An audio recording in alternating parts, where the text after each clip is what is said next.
है समाज के दो पहिए जिनसे यह चलता रहता है और दोनों के ही समान गति से यह आगे बढ़ता रहता है। तो जब दोनों के समान गति से आगे बढ़ता है, आपने बीच में एक पहिया ही तोड़ दिया तो आगे समाज कहाँ से बढ़ेगा। और आपने ऐसा उदाहरण दिया कि आपके ही भय से आज के दुनिया में कितने लोगों ने अपने बीवियों को पढ़ाना छोड़ दिया। कितने पुरुष ने अपने बीवियों को से कहा कि नहीं, तुम भी इस तरह से हो जाओगी। नमस्कार दोस्तों, मेरा नाम है राज और आप देखना शुरू कर चुके हैं राजस्थान टीवी। सोशल मीडिया पर इन दिनों ज्योति मौर्य और आलोक मौर्य को लेकर तरह तरह की चर्चा की जा रही है और तमाम रील्स जो हैं सोशल मीडिया पर वायरल हो रहे हैं। इसको लेकर लोग अलग अलग अपने विचार दे रहे हैं। कोई आलोक का समर्थन कर रहा है तो कोई ज्योति मौर्य का समर्थन कर रहा है। और हमारे साथ कुछ लोग यहाँ पर मौजूद हैं। आंटी, सबसे पहले स्वागत है। जिस तरीके से आलोक और ज्योति मौर्य का केस चल रहा है, पूर्णतः आप कैसे देखते हैं? आप भी जो है ससुराल में ही शिक्षा दीक्षा ग्रहण की हैं, तो पूर्णतः आप कैसे देखते हैं पूरे मामले को?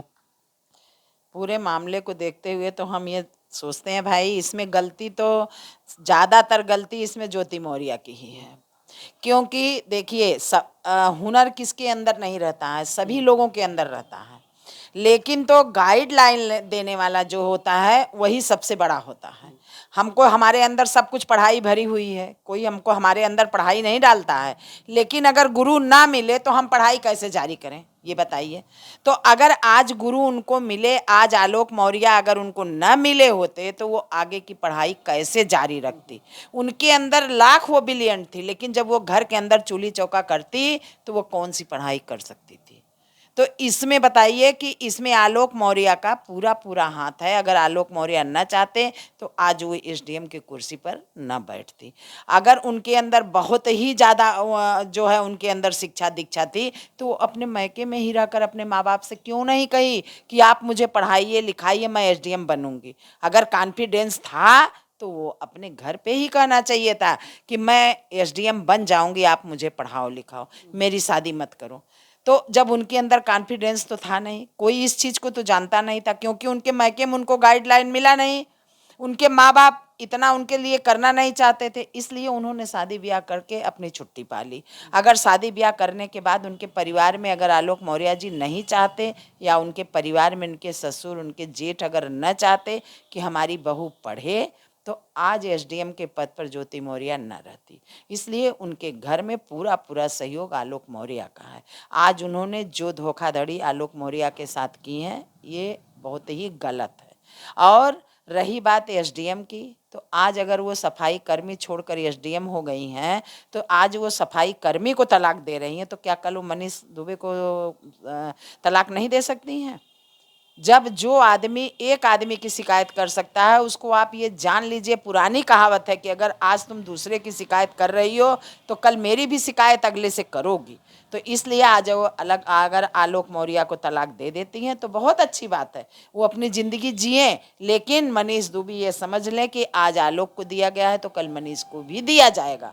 और परसों आज जैसे मनीष आए हैं जो है, उसी तरह से परसों दूसरे मनीष भी आ सकते हैं। ऐसी बात नहीं, आज मनीष आए कल रजनीश आएंगे। तो इसलिए हम ये चाहते हैं कि ज्योति जी का ये फैसला बहुत ही गलत है। उन्होंने ये कहा कि आलोक मौर्य जी हमको जो है इस पर उछाल रहे हैं, मेरा वायरल कर रहे हैं। अगर तुम पत्नी होती तो पति और पत्नी का मामला तीसरा कोई नहीं सुलझाता है, वो दो ही सुलझाते हैं। तो अगर दो सुलझाते हैं तो तुम यही बात अपने घर में ही बैठ करके आलोक मौर्य से सुलझा ली होती। अगर तुम सुलझा ली होती इस मामले को तो उनको बाहर जाने का कोई ज़रूरत ही नहीं थी। अगर वो तुमसे परेशान हो गए होंगे और तुम्हारा पद ऊंचा था, उनका पद नीचा था, इसलिए उन्होंने वायरल किया और इसलिए उन्होंने समाज के सामने ये रखा कि देखिए आप लोग भी अपने अपने पत्नियों को पढ़ा रहे हैं। आज ये ज्वलंत उदाहरण है कि आज अपने पत्नी को मैंने पढ़ाया लिखाया, इस कारण बनाया, तो आज मेरी पत्नी मुझे छोड़ रही है, मुझे तलाक दे रही है। हम कहते हैं जिस समय ज्योति मौर्य ब्याह करके अपने ससुराल में आई होंगी, क्या उनकी कोई जिम्मेदारी नहीं रही होगी? जो एक औरत की जिम्मेदारी होती है, घर के अंदर बनाना खिलाना, सबकी सेवा भाव करना, सारी जिम्मेदारियां होती हैं ना, उस जिम्मेदारियों का वहन ज्योति मौर्य ने किया। नहीं किया। तो कैसे नहीं किया? तुम्हारे माँ बाप ने तो तुम्हारी शादी कर दिया, ये जिम्मेदारी आपको दे दिया, तो आपने इस जिम्मेदारी का वहन नहीं किया। तो क्यों नहीं किया? आज पति के लिए ही नहीं किया। आज जिन जिम्मेदारियों को तुम नहीं निभाई घर के अंदर, आज उस जिम्मेदारी को आलोक मौर्य ने अपने घर में निभाया, अपने भाई के, अपने पिता के, अपने माँ के, अपने दादी के, सभी लोगों की बात सुनी होगी। सभी लोगों ने 10 बात उनको सुनाया होगा। अरे अपने मेहरारू पढ़ाई डीएम एसपी बना देबा का तू? लेकिन वो आदमी चुप रहा और आपको इलाहाबाद पढ़ने के लिए भेजा। कितनी ही लोगों का बात सुना होगा, मोहल्ले में, टोले में, घर में, बाहर में, सब सुना होगा। आपने क्या सुना? कुछ नहीं। आपको पढ़ने के लिए तो उसने भेज दिया ना। अगर आज वो पढ़ने के लिए न भेजता, वो सोचता कि नहीं मैं नहीं भेजूंगा, तो आप कैसे एसडीएम बन जाती? घर में बैठे बैठे बन जाती एसडीएम आप। आपके अंदर बहुत ज़्यादा जो है जागरूकता थी। आप बहुत ज़्यादा कह रही हैं कि हम पढ़ लेंगे, हम अपने से पढ़ लिए, हमारी बुद्धि थी, पढ़ लिए, हम आगे बढ़ गए, अपने से बढ़ गए। अरे कहाँ से बढ़ गई आगे? कैसे बढ़ गई आगे भाई? आप ये बताइए। घर के अंदर रहे, उसका पति साथ न दे, उसका परिवार साथ न दे, अगर कोई महिला ऐसे बन करके कुछ भी नहीं, अगर कोई महिला एक ब्लॉक में नौकरी करके हमको दिखा दे, या हमको आंगनबाड़ी या क्या कहते हैं आशा में काम करके खाली दिखा दे, तो हम जाने। प्रधान जो औरतें होती हैं, तो आदमी लोग लिखते हैं ना प्रधानपति हैं। क्यों लिखते हैं प्रधानपति हैं? अपनी औरतों को आगे बढ़ाने में किसका हाथ होता है? प्रधान बनाने में किसका हाथ होता है? आदमी का ही होता है ना। तब आदमी लिखता है ना प्रधानपति हैं। तो अगर आज वो अपने को एसडीएम कह रहा है कि मैं एसडीएम का जो है आदमी हूँ, तो क्या बेजा कह रहा है भाई? ये तो दुनिया ही कहती है। अरे पहले था, पहले के ज़माने में आदमियों की टाइटल जो है औरतों पर लगती थी। आज उल्टा हुआ है, औरतों की टाइटल आदमियों पे लग रही है। तो अच्छी बात है ना, ये दोनों का मेल मिलाप है ना। पति और पत्नी का रिश्ता तो ऐसे होता है जैसे आदमी कहता है ना है समाज के दो पहिए, है समाज के दो पहिए जिनसे यह चलता रहता है, और दोनों के ही समान गति से यह आगे बढ़ता रहता है। तो जब दोनों के समान गति से आगे बढ़ता है, आपने बीच में एक पहिया ही तोड़ दिया, तो आगे समाज कहाँ से बढ़ेगा? और आपने ऐसा उदाहरण दिया कि आपके ही भय से आज के दुनिया में कितने लोगों ने अपने बीवियों को पढ़ाना छोड़ दिया।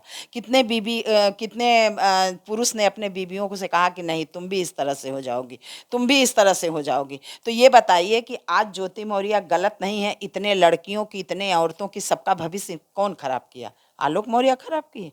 नहीं ना, ज्योति मौर्य खराब की ना। तो गलती किसकी है? ज्योति मौर्य की गलती है। अगर ज्योति मौर्य ऐसा न करती तो आज कितनी लड़कियों की जिंदगी बन गई थी, कितनी बहुओं की जिंदगी, कितनी बहनों की जिंदगी बन गई थी। अब आप ये कहिए कि वो लोग क्यों नहीं पढ़ रही हैं? क्या ज्योति मौर्य ने सबको बुला लिया? बुला नहीं लिया। सबके अंदर जो है पढ़ने की क्षमता है, सब लोग पढ़ सकते हैं। लेकिन जब किसी के पिताजी नहीं पढ़ाएंगे, किसी के भाई नहीं पढ़ाएंगे, किसी के पति नहीं, किसी के ससुर नहीं, तो वो कहाँ से आगे बढ़ेंगे? हमको ये बताया जाए पहले इस बात के लिए कि जब उनको हम गाइडलाइन नहीं देंगे, जब उनको हम आगे नहीं बढ़ाएंगे, तो वो कैसे आगे बढ़ेंगी? ये बताइए। 8 साल तक जब वो आई तो वो आगे आई, 4 साल 6 साल वो तैयारी की होंगी, 2 साल 1 साल तैयारी की होंगी। तो जब वो इलाहाबाद में रह करके तैयारी करती तो उनका खर्चा कौन वहन करता था? आज वही सफाई कर्मी किया ना, दूसरा कोई नहीं किया। तो आज वो सफाई कर्मी जो खर्चा उनके ऊपर लगाया, अगर आज वो अपने परिवार के ऊपर लगाया हुआ था, तो परिवार के लोग उसको कहते ना, हाँ हमारे भैया, हमारे लड़के ने इतना पैसा दिया। तो आज तुम्हारे कारण ही वो घर परिवार को नहीं देखा और तुम्हें देखा। आज तुमको देखने का यह नतीजा है कि आज तुम उसको कह रही हो कि एक सफाई कर्मी हो। कितने बड़ी तुच्छ बात है, तुम औरतों के नाम पर कलंक हो गई हो बिल्कुल। इस तरह से तुमको देखा देखी सारी औरतें बर्बाद हो गई, कितनी औरतें बर्बाद हो जाएंगी। इसलिए मर्द लोग डर रहे हैं कि भाई हम अपनी औरतों को नहीं पढ़ाएंगे। तो इसमें तुम्हारा बहुत ही बड़ा योगदान है, तुम्हें ऐसा नहीं करना चाहिए। तुम मर जाओ या जी जाओ, इसकी किसी को परवाह नहीं है। क्या तुम्हारे माँ बाप इस कदर तुमको देख करके एक माँ बाप खुश हो सकता है जिसकी बेटी इस दुनिया में, इस समाज में तुम्हारा वायरल हुआ? कितने लोग देख रहे होंगे, कितने लोगों का परिवार खराब होगा, कितने लोगों का परिवार भ्रष्ट हुआ। तो क्या जो माँ बाप तुमको जन्म दिए हैं, क्या वो माँ बाप तुम्हें देख करके खुशी होंगे? बताओ पहले। लेकिन इसके बावजूद भी आलोक मौर्य तुम्हें अपनाने के लिए तैयार है, लेकिन तब भी तुम कह रही हो नहीं मैं तलाक दूंगी, तलाक दूंगी। तो तुम्हें नरक में भी जगह नहीं मिलेगी जो इतने लोगों को तुम जो है परिवार को नष्ट की हो। इसलिए हम तो यही कहना चाहते हैं कि इसमें सारी गलती ज्योति मौर्य की है, आलोक मौर्य की कोई गलती नहीं है। और आलोक मौर्य की जो गलती है उस गलती को सुलझाने में एक औरत अगर तुम साथ दी होती तो आज आलोक मौर्य इस तरह से सड़कों पर नहीं जाते, और सड़कों पर जाने के बावजूद इस तरह से जाकर वायरल नहीं करते। वो इसको मान के चलो, क्योंकि लोग कहते हैं ना कि आदमी लोग की गलती है। हम कहते हैं औरत घर के अंदर रह करके आदमी को क्यों नहीं बांधती भाई? क्यों नहीं? तुम जो आदमी कहेगा उसको तुम करोगी नहीं, क्यों नहीं करोगी भाई? तुम औरत के नीचे आई हो तो औरत का ये फर्ज होता है कि मेरा आदमी है, मेरा आदमी चार समाज में टहल रहा है, घूम रहा है, जा रहा है, आ रहा है। तो औरत के बात को अगर तुम मानोगी तो औरत का अगर आदमी की बात को मानेगी तो आदमी कैसे चला जाएगा?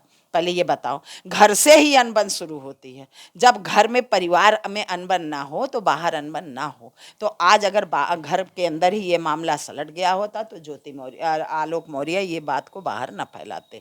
आज बाहर फैलाने से आप कह रही हैं हम तलाक दे देंगे उनको। नहीं, ऐसा नहीं है। आपके मन में पहले से ही था कि मुझे तलाक देना है। आज ये बात नहीं शुरू हुई है। बात जब से आप मनीष दुबे के संपर्क में आई हैं या और भी किसी के संपर्क में रही होंगी, ये तो बात सामने नहीं आई है। जो सामने आया, जिसके साथ आप पकड़ी गई तब समझ में आया। मनीष दुबे की औरत ने ये पेश किया कि हाँ ये सही है, मैं भी इनको तलाक दूंगी। अब बताइए, आप दो दो परिवार को नष्ट कर रही हैं, दो दो परिवार बिखर रहा है, उनके भी लड़के बच्चे, दो बच्चियां आपकी हैं। अगर आप आज इस तरह से जो है आज अपने को आप बिखेर दे रही हैं तो कल आपकी बच्चियां आपके साथ क्या करेंगी? आप ये बताइए। तो आपका तो पूरा जनरेशन खराब हो गया। आप एसडीएम नहीं डिप्टी कलेक्टर हो जाइए, सब बेकार है आपके लिए।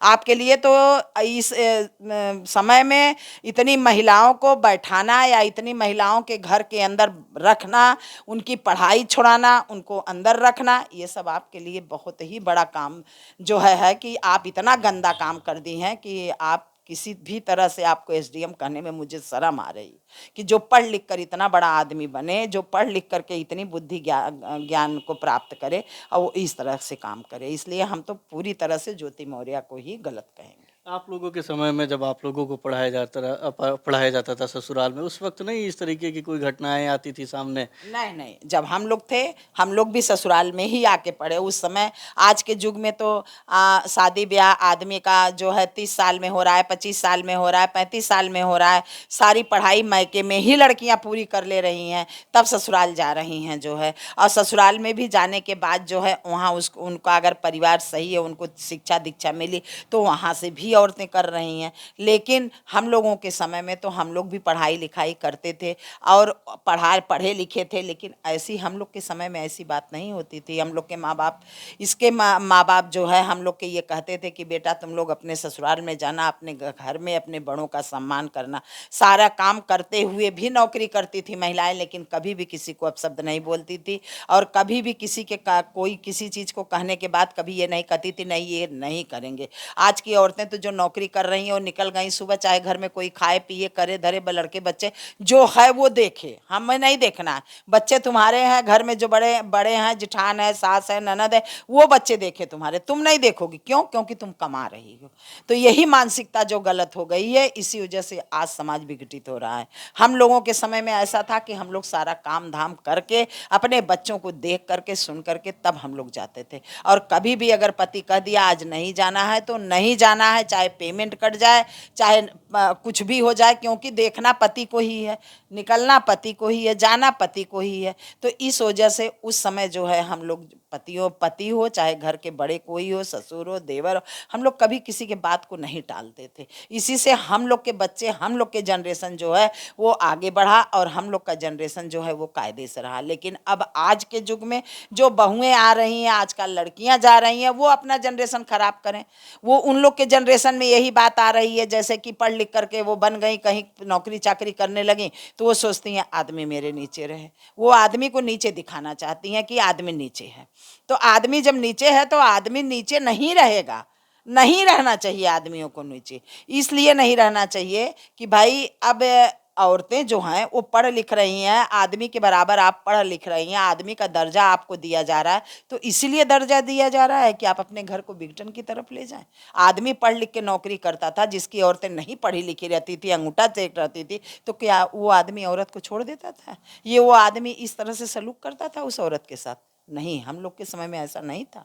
वो भी वही इज्जत देता था, वही मान मर्यादा अपनी पत्नी को देता था जो एक पढ़ी लिखी पत्नी को दिया जाता था। तो इसलिए हम ये कहते हैं कि भाई देखिए, आलोक मौर्य की थोड़ी गलती होगी, हम ये नहीं कह रहे हैं। देखिए, जब तक दोनों की गलती नहीं होती तब तक जो है कोई वो नहीं होता है। आलोक मौर्य की भी गलती होगी, लेकिन रही बात ये कि इसमें ज्योति मौर्य की ज़्यादा गलती है, आलोक मौर्य की कम गलती है। दोनों हाथ से ताली बजती है, एक से नहीं बजती है। आलोक मौर्य उनके घर परिवार वालों को बुलाना चाहिए था। जो आलोक मौर्य आज ज्योति मौर्य कह रहे हैं मुझसे दहेज मांगा जा रहा है, अरे जब आपकी शादी हो रही थी उस समय तो दहेज मिला ही नहीं, शादी के 10 साल बाद हम आपसे दहेज लेंगे? जरा बताइए, ये कोई बात होती है? और अगर हमें दहेज लेना होता तो हम पैसा खर्च करके आपको पढ़ाते हैं? ये तो सरासर झूठ है और झूठे इल्जाम लगाया जा रहा है। ये अगर इसको समझा जाए तो ये झूठा ही इल्जाम है कि हमसे दहेज मांगा जा रहा है। दहेज आपको देना था, आपके बाप को देना था, तो उस समय दहेज क्यों नहीं दिया गया? उस समय जब आपकी शादी हुई तो उनको दहेज देना चाहिए था ना, तो उन्होंने दहेज क्यों नहीं दिया? और आज आप कह रही हैं कि मुझसे पैसा मांग रहे हैं। जैसे लोगों ने कहा कि जब तक वो कमा कमा के देती रही तब तक तो वो अच्छी थी, अब आज कमा के नहीं दे रही है तो वो बुरी हो गई। अरे कमा के क्या वो दे रही है? वो क्या कमा के दे रही है? अभी तो मैंने जो लगाया वही मुझे वो दे रही होगी ना। वो कमा के क्या देगी? अगर उसको कमाने के लायक मैं न बनाता तो वो कहाँ से कमाती और कहाँ से मुझे देती? और कमाने के लिए जो है जो है कमाने के लिए अगर आपके पति हैं तो आपका फर्ज बनता है कि आप अपने पति को दीजिए। तो जो पति को दिया जाता है वो किसी से कहा नहीं जाता।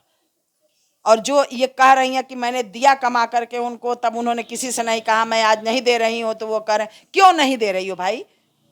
क्यों नहीं दे रही हो तुम? अगर आज तुम्हारे माँ बाप पढ़ा के तुमको इस लायक बना कर शादी किए, तुम माँ बाप को देती अपने, मैं ना बोलता। लेकिन जब मैं आज तुम्हें दिया पढ़ा लिखा करके तो तुम आज मुझे दे रही हो, तो मुझको क्या एहसान कर रही हो मेरे ऊपर? कौन सा एहसान कर रही हो? निश्चित आप लोग जैसे जिस तरीके से चल रहा है आंटी कि अब जो है अगर पत्नियां नौकरी करती हैं तो पति को एक तरीके से कहा जाए प्रताड़ित करती हैं, इस तरीके के कई मामले आप देखे हैं। नहीं, प्रताड़ित करने की बात जो है वो प्रताड़ित ना करें भैया, प्रताड़ित की बात मैं नहीं कह रही हूँ। क्योंकि देखो, कभी औरत प्रताड़ित करता है तो कभी आदमी प्रताड़ित करता है। जब दो पहलू हैं, बता दिया आपको ना कि जब एक पहिए के दो पहलू हैं तो दोनों में आपसी, देखिए जब आपसी बात है तो कभी लड़ाई भी होगा, तो कभी झगड़ा भी होगा, कभी प्यार भी होगा। तो उस चीज को वही दो आदमी सुलझा सकते हैं, तीसरा नहीं सुलझा सकता है। लेकिन सुलझाने की कड़ी को ज्योति ने खत्म कर दिया। वो कड़ी अगर वहीं रखी होती आलोक मौर्य के साथ कि भाई देखिए हमारा आपका ऐसे ऐसे संबंध है, ऐसे ऐसे ये चीजें बैठ करके भी सुलझाई जा सकती थी। लेकिन इसको ज्योति मौर्य ने नहीं समझा। वो अपने पद पर गई। उन्होंने कहा कि मेरा पद बड़ा है, इसलिए वो अपने पद पर गई। अपने जैसे आदमी कहता है वो अपने कर्म पर नहीं गई कि मेरा कर्म क्या है, वो मेरा पति है। वो सोचे मैं एसडीएम हूँ, मैं एसडीएम हूँ तो मैं एसडीएम के पद पर हूँ, मैं तुम्हें कमा करके दूंगी तब तुम खर्ची खाओगे। अरे हमने कहा कि अगर इतने दिन तक तुम कमा कर उसको नहीं दी तो क्या वो भूखा मरा? नहीं मरा ना। तुम अपने मैके में थी, कितना कमा के दे दी? अपने मैके में थी तो तुमने कितना कमाया?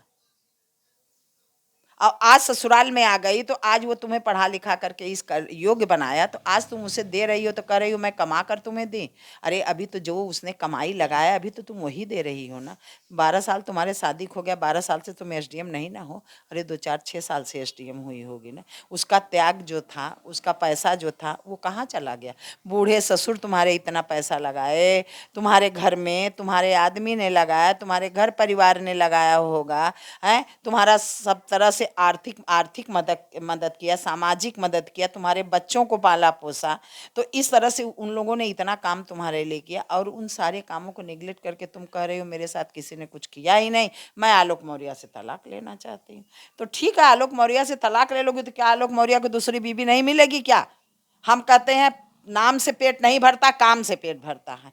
अगर उसकी बीबी एसडीएम है तो उससे उसका पेट नहीं भरेगा। तुम आज इस आदमी के साथ सो, कल उस आदमी के साथ जाओ, परसों उस आदमी के साथ जाओ, तो अगर वो सुनेगा कि एसडीएम की बीबी पति हूँ, तो उससे उसका पेट नहीं भर जाएगा। वो काम करेगा तब उसका पेट भरेगा।